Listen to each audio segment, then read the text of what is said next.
오늘은 3월 첫째 주 그룹 큐티 나눔인데요. 예수를 따르는 제자 제목입니다. 지난주 말씀도 받으신 것 서로 나누시고요. 초신자들이 있을 때는 인생의 중요한 친구 두 사람을 고르라면 그들을 어떻게 말할 수 있을까? 내 친구들은 이런 사람들이다 라고 하는 부분들 서로 나누시면 좋을 것 같습니다. 예수님은 자신의 정체성과 교회의 실체를 드러내신 후에 예수님을 따르는 제자들이란 누구인가에 대해서 가르쳐 주십니다. 고난을 받고 죽임을 당하실 것에 대한 이야기로 시작합니다. 21절에서 그리고 왕권을 가지고 오실 것에 대한 약속과 예언 말씀으로 마무리하십니다. 28절입니다. 예수님은 자신의 고난, 죽음, 부활에 대해서 처음으로 제자들에게 말씀하시고 있습니다. 베드로는 이에 대해서 항변하지만 예수님은 하나님의 일이 무엇인지 다시 한번 강조해 주십니다. 예루살렘에서 예수님은 어떤 사람들에게 고난과 죽음을 당할 거라고 말씀하십니까? 당시에 종교 권력자들인 장로들, 대제사장들, 서기관들이라고 성경은 기록하고 있습니다. 당시 로마법에 의해서 유대를 직접적으로 통치하고 있는 사람들은 헤롯 일가, 분봉왕이라고 불리죠. 그리고 총독들, 로마 총독들이었습니다. 두 그룹 모두 이방인들이었습니다. 그런데 평화로운 정치를 하기 위해서는 유대 지도자들의 도움 필요가 더구나 굉장히 절실했었고 로마 제국에서도 이 유대 땅은 아주 반역하는 그러한 땅으로 정평이 나 있었습니다. 그래서 돈을 주고 총독의 자리를 샀는데 유대 쪽으로 발령받는다. 그러면 완전히 인간적인 용어로 모발받다고 하는 그러한 말이 나올 정도로 다 기피하는 그 소요가 끊이지 않는 그러한 지역으로 분류되어 있었습니다. 그렇기 때문에 이 토착민들의 지도자들의 협조가 절대적으로 필요했던 그러한 지역으로 분류되었습니다. 이렇듯 종교와 정치가 담합해서 백성들의 기본권, 생명권을 위협하고 유린하는 그러한 현장이 바로 예수님 오셨을 때 유대 나라였습니다. 메시아로 오신 예수님의 메시지, 예수님의 행하는 일은 그런 의미에서 불의, 정치와 종교의 불의를 향한 정의와 심판으로 모아질 수밖에 없었습니다. 바로 그것이 예수님께서 선포하신 하나님 나라고 하나님 나라의 복음이었습니다. 종교마저도 사유화하는 이 지도자들, 장로들, 대제사장들, 서기관들, 그들에게 있어서 예수님의 권위와 예수님의 가르침, 그리고 예수님의 사역은 글자 그대로 눈의 가시였습니다. 예수님을 메시아로 인정하는 순간 그들은 자신의 기득권을 모두 내려놓아야 했습니다. 어떻게 할 것인가? 이 양자택일의 그러한 순간에 그들은 예수님을 거짓 메시아로 몰고 사회 질서를 혼동시키는 선동가로 몰아붙였습니다. 유대인들에게는 가짜다. 로마인들에게는 정치범이다. 라고 그렇게 이간질을 한 것이죠. 이런 의미에서 예수님의 가르침과 사역은 정치적이 될 수밖에 없습니다. 그래서 인터넷에서 검색을 하시면 예수의 정치학이라고 하는 아주 세계적인 명저가 나옵니다. 저도 좀 번역을 좀 해보려고 했는데 포기했던 책인데 다행히 고신대 신원화 교수님이 번역을 하셔서 한국말로 읽을 수가 있습니다. 읽고 또 읽고 하면서 도대체 예수와 정치가 무슨 상관이 있는가라고 하는 그런 부분들을 좀 생각하시면 정말 우리 교회가 고차원적인 그런 교회가 될 것 같습니다. 그래서 이 정치적인 예수님의 가르침과 사역 맥락에서 예수님의 순환, 예수님의 죽음, 그리고 예수님의 부활도 정치적입니다. 구원은 예수를 믿고 사후에 천국에 들어가기 위한 입장권이기에 앞서서 예수님께서 행하시고 예수님께서 존재하셨던 그대로 앞서 창조하신 하나님의 모든 만물, 자연과 환경과 사람과 물질, 정치, 경제, 사회, 문화, 제 영역에 있어서 본연의 자리로 돌아가게 하는 하나님의 능력입니다. 그래서 정치가 바라야 나라가 평안하다. 그렇듯이 예수의 순환과 죽음이 정치적이기 때문에 그리고 그분의 부활이 정치적이기 때문에 우리 예수 믿는 사람들이 평안한 것입니다.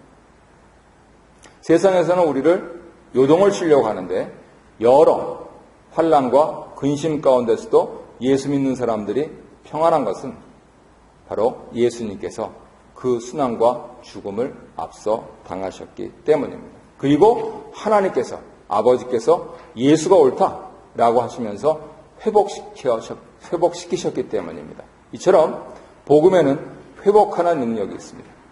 수십 년 예수를 믿어도 찌르고 아프게 하는 것만 있다면 그것은 복음이 아닙니다. 복음은 반드시 회복해야 됩니다. 하나님의 능력은 생명을 주시는 능력이기 때문에 이 회복의 능력을 믿는 것이 바로 신앙인 것이죠. 두 번째 보겠습니다. 예수님께서 베드로를 향해 말씀하신 하나님의 일은 무엇이며 사람의 일은 무엇입니까? 하나님의 일은 예수님이 많은 고난을 받고 죽임을 당한 후에 제3일에 살아나시는 것, 부활입니다. 사람의 일은 그런 하나님의 계획과 뜻을 부정하고 막으려는 것입니다. 21절에 보면은 이때로부터라고 시작하는데 13절에서 30절 사이에 밝히신 예수님의 정체성, 예수님은 누구신가, 예수님은 무슨 일을 하시나 하는 이러한 것과 이 땅에 세우실 교회에 대한 그런 가르침이 있은 후에 21절, 28절에서 상세하게 제자도에 대해서 말씀하십니다. 이것을 영어로는 discipleship이라고 하고 우리 교회에서 공부하는 목적 40일에서는 훈련이라고 이렇게 번역을 하고 있는데요. 이 제자도에 대해서 좀 자세하게 말씀을 드려야 되겠습니다. 시몬 베드로는 예수님을 그리스도시고 살아계신 하나님의 아들이라고 저 유명한 고백을 합니다. 그 고백 내용은 그리스도는 예수님의 인성을 가리키고요. 그 고백 내용인 하나님의 아들은 예수님의 신성을 강조합니다. 이것이 예수님이 유일무이하신 존재라는 뜻입니다. 신성과 인성을 함께 전혀 혼잡됨 없이 전혀 섞임 없이 갖고 계신 분이다 라고 하는 것이 교회가 믿고 고백하고 있는 신앙 내용입니다. 이러한 고백 위에 예수님은 내 교회를 세우겠다라고 18절에서 말씀을 하시죠. 이런 의미에서 교회는 예수님의 인성과 예수님의 신성을 바탕으로 한 예수님의 교회입니다. 교회에서 엔터테인먼트를 한다든가 교회에서 의원들이 입후보하기 전에 와서 연설을 한다든가 그것은 교회의 기능이 아닙니다. 사람들이 많이 모여있기 때문에 사람들을 즐겁게 하기 위해서 잘못 오도할 수 있는 교회의 장입니다. 교회의 바른 장은 오직 예수 믿는 데 있습니다. 예수를 믿는 것이 쉽지가 않아서 평생에 걸쳐서 그것을 훈련하는 것이 바로 교회입니다. 이처럼 예수님의 죽으심, 인성이시죠. 예수님의 부활, 신성이시죠.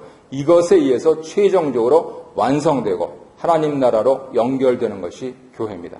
그래서 옛날에는 교회를 방주다. 그래서 좀 천정부심하시겠지만 우리 교회도 이렇게 좀 방주처럼 지어졌습니다.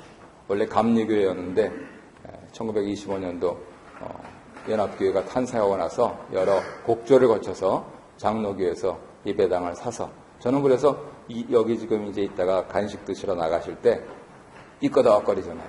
전 이 소리 들을 때마다 참 감기가 무량합니다. 100여 년이 넘도록 감리교도 장로교도들이 이 자리를 밟고 예배당을 들어왔다가 나왔다가 했을 때 그 신앙의 전통에 우리가 이민교회로서 더구나 렌트하는 교회로서 살고 있다. 무지무지 감사한 겁니다. 시에서도 그 가치를 알고 히스토릭 빌딩이라고 지정해가지고 이 벽은 손을 대지 못하게 하는 그러한 아주 감사한 일들이 있는데 과연 그것이 그분들이 그렇게 우리에게 물려줬듯이 우리가 어떻게 우리 자손들에게 이 신앙을 물려줄 것인가 하는 것이 오늘 저 자리에서 삐꺼덕거리는 소리를 들으실 때 깊이 묵상하시면서 도전을 좀 받으셨으면 좋겠습니다. 더구나 내 자녀뿐만 아니고 하나님의 자녀들이 이 예배당에서 어떻게 이 그리스도를 믿는 신앙을 전수해 나갈까 하는 것, 이것이 참으로 초미의 관심이고 최대 우리 교회의 과제가 되겠습니다. 그것을 위해서 제자도가 필요한데 예수님을 따르는 제자의 그러한 정체성, 아이덴티티죠. 소명, 이 미션은 결국 교회에서는 예수님이 누구신가, 그리고 교회는 무엇인가, 여기에 따라서 설명될 수밖에 없습니다. 근데 참으로 본문에서는 아리아는 사건이 일어나는데 그 누구보다도 올바르게 고백해서 내 교회를 네 고백 위에, 베드로의 고백 위에, 그리고 그 이후 사도의 고백 위에 그리고 그 이후 교회의 고백 위에 세우리라 라고 하는 그런 엄청난 칭찬을 받은 베드로 사도께서 이번에는 사람의 일을 생각한다 라고 하면서 꾸중을 받고 있는 것입니다. 머리로는 예수님을 이해하지만 삶으로는 참 따르기가 힘든 연약한 인간의 모습을 보여주시고 있는 것이죠. 그래서 예수님은 제자도에 대해서 말씀을 해주십니다. 23절에 보시면 한마디로 제자란 하나님의 일을 생각하고 24절에 보시면 그래서 예수님의 길을 가는 사람들입니다. 하나님의 일은 21절에서 말씀하신 많은 고난을 받고 죽임을 당하고 제3일에 살아난 것입니다. 이것이 그리스도교의 복음입니다. 제자는 이 복음을 지적 이해를 넘어서 전 인격적인 그러한 사항으로 믿고 받아들이는 것입니다. 내 인격이 제자가 되는 것이지 내 머리가 제자가 되는 게 아니라는 것입니다. 이런 의미에서 믿음은 예수님이 가셨던 길에 동참함을 통해서 증명됩니다. 내가 오늘도 삶의 현장에서 많은 고난을 받고 죽임을 당하고 그리고 제3일에 살아날 것을 믿고 불평하거나 또는 다른 사람을 탓하거나 또는 세상을 비난하는 것이 아니고 과연 하나님은 무슨 뜻이 계신가? 라고 하면서 그것을 담담히 받아들이면서 하나님 궁금합니다. 하나님 감사합니다. 라고 하면서 실천에 옮기는 사람이죠. 가장 비근한 예는 그래서 하나님께서 식구들하고 또 교회 친구들하고 감정이 상하게 하십니다. 그거는 사실은 세 발의 피입니다. 그건 빨리빨리 처리를 해야 됩니다. 내 아내가 나를 기분 나쁘게 했다. 저 집사가 나한테 이상하게 쳐다봤다. 그러면 아유 내가 제자인데 이 정도 이거는 그냥 오늘 내로 처리해버려야 되는 겁니다. 예수님 가르침을 제대로 받으신 사도 바울이 뭐라고 하셨습니까? 하루를 넘기지 말라 그랬죠. 근데 그거를 일주일을 가고 한 달을 가고 석 달을 가다가 교회 옮겨야 되겠다. 애들 때문에는 갈라서 해야 되겠다. 그 얘기는 못해도. 그런 마음이 있으면 안 되는 거죠. 제자라고 하는 것은 내가 하나님께서 나보고 죽으라 그러시는구나. 그러면 하나님 살려주신다. 하는 거를 실천에 옮기는 사람입니다. 그래서 그런 차원에서 예수님의 그 길에 동참하는 것, 그것이 직접 보여져야 되는 것이죠. 믿습니까? 아멘. 뭐가 아멘이라는 뜻입니까? 내가 실천하지 않으면. 그래서 우리의 믿음은 머리에 있는 것이 아니고 우리의 믿음은 우리 인격에 있는 것이죠. 우리가 그럴 때 하나님은 하나님의 나라를 세워가십니다. 놀라운 변화와 놀라운 능력이 나타나는 것이죠. 세상이 갈구하고 추구하는 것이 그겁니다. 예수 믿는 사람들 좀 보여달라는 것입니다. 무슨 내용인지 모르겠는데 그래도 너희는 예수를 믿으니 너희들이 믿는 바를 실천하는 걸 보여달라는 것입니다. 그래서 그런 차원에서 우리가 오늘도 예수님의 제자답게 살아야 되겠다라고 하는 것을 이 새벽에 기도하시기를 바랍니다. 2번 보겠습니다. 베드로에게 도전을 주신 후에 예수님은 제자들을 향해서 참된 지도도가 무엇인가 가르치십니다. 그러고 나서 종말론적인 신앙이 무엇인지를 알려주십니다. 예수님을 믿는다는 것은 예수님을 따라간다는 것을 의미합니다. 그렇다면 어떻게 예수님을 따라가야 합니까? 워낙 귀에 못이박 기도랑 말씀드려서 그냥 읽습니다. 자기를 부인하고 자기 십자가를 지고 예수님을 따라야 한다. 예수님을 믿는다는 것은 예수님 가르침, 예수님의 삶, 그리고 예수님의 십자가를 지는 실제적인 순종과 과정과 열매를 의미합니다. 순종하면은 과정이 있고요. 과정이 있으면은 열매가 있습니다. 그래서 예수님은 열매로 나무를 안다라고 하셨던 것이죠. 제자는 예수님을 영접하고 옛 자아를 버리고 그 안에서 이 직분의 새로운 삶을 시작해서 그분을 전적으로 따르는 사람입니다. 죽음 후의 천국은 하나님이 책임지시지만 이 땅에서 십자가를 지는 삶, 그래서 부활하는 삶은 제자의 책임입니다. 하나님의 주권적 섭리와 인간의 책임이 여기에게 있는 것이죠. 그래서 예수님을 제대로 따르기 위해서는 예수님의 삶을 정직하게 관찰하고 해석하고 그 길을 알게 되는 일이 필요합니다. 그래서 교회가 적어도 일주일 모입니다. 그래서 교회가 일주일에 2번 이상 모입니다. 그래서 교회가 매일 아침마다 저녁마다 기도를 드립니다. 예수님을 좀 제대로 알기 위해서요. 믿습니다 하고 끝나는 게 아니라는 거죠. 예수님께서 오늘 무엇을 하셨는가? 예수님께서 오늘 나에게 무엇을 하라고 하시는가? 라고 하는 것을 알아가는 것이 예수님을 알아가는 것입니다. 그리고 그 길을 알게 됐다면 그 길을 가야 하는 것입니다. 그것이 제자도입니다. 2번 보겠습니다. 나를 위하여 제 목숨을 잃는다는 것은 무엇을 의미합니까? 잃는다. 육신적인 순교뿐만 아니고 진리와 복음이 아닌 것들에 대해서 죽은 자로 사는 것이죠. 목숨을 잃는다는 것은 예수님을 따라서 자기를 부인하고 자기 십자가를 지는 것을 의미합니다. 초대교회 성도님들은, 신앙의 선배들은 이것을 실제적으로 해서 육신의 목숨을 잃었습니다. 많은 박해를 받았고 살던 곳에서 추방을 당했고 생업을 잃었습니다. 하나님의 일은 역사를 통해서 그렇게 실천되어 왔습니다. 종교를 갖는 이유가 우리 자신의 안녕과 건강과 성공과 행복을 위해서인데 왜 제자들은 순교를 요구받는가? 첫째, 예수를 믿는다는 것은 종교가 아니기 때문입니다. 둘째, 예수를 믿는다는 것은 바로 그렇게 그분을 따라 사는 삶이 세상을 구원하시는 하나님의 방법인 것을 알아간다는 뜻입니다. 셋째로, 예수를 믿는다는 것은 성령님의 일하심에 순종하는 것이기 때문입니다. 모든 사람들은 자신의 목숨을 지키기 위한 수단으로서 종교도, 돈도, 명예도, 심지어는 친구까지도 이용합니다. 그런데 예수님은 다른 삶을 사셨습니다. 다른 사람을 살리기 위해서 자신의 죽는 삶을 선택하셨습니다. 이런 의미에서 목숨을 잃는다는 것은 자신의 탐욕과 욕심, 자신의 보호 본능을 버리는 것입니다.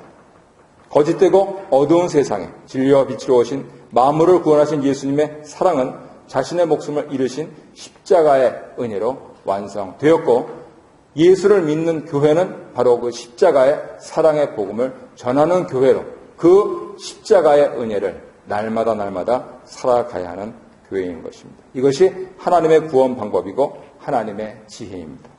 제자와 교회는 세상 방법이 아닌 하나님의 지혜인 십자가를 지는 삶을 살아야 한다는 것이죠.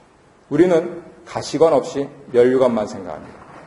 정직하게 말씀드린다면 가시관 없는 면류관은 없습니다.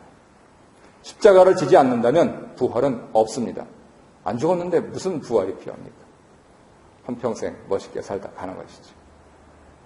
그래서 목적 있게는 40일 할 때 예로 현대 교회의 문제는 교인들이 주일날 예배 와서 죽은 척 하다가 예배 끝나면 빨딱 일어나서 다시 세상으로 가기 때문에 점점 세상이 나빠진다라고 하는 예화를 자주 듭니다. 내가 죽어야 됩니다.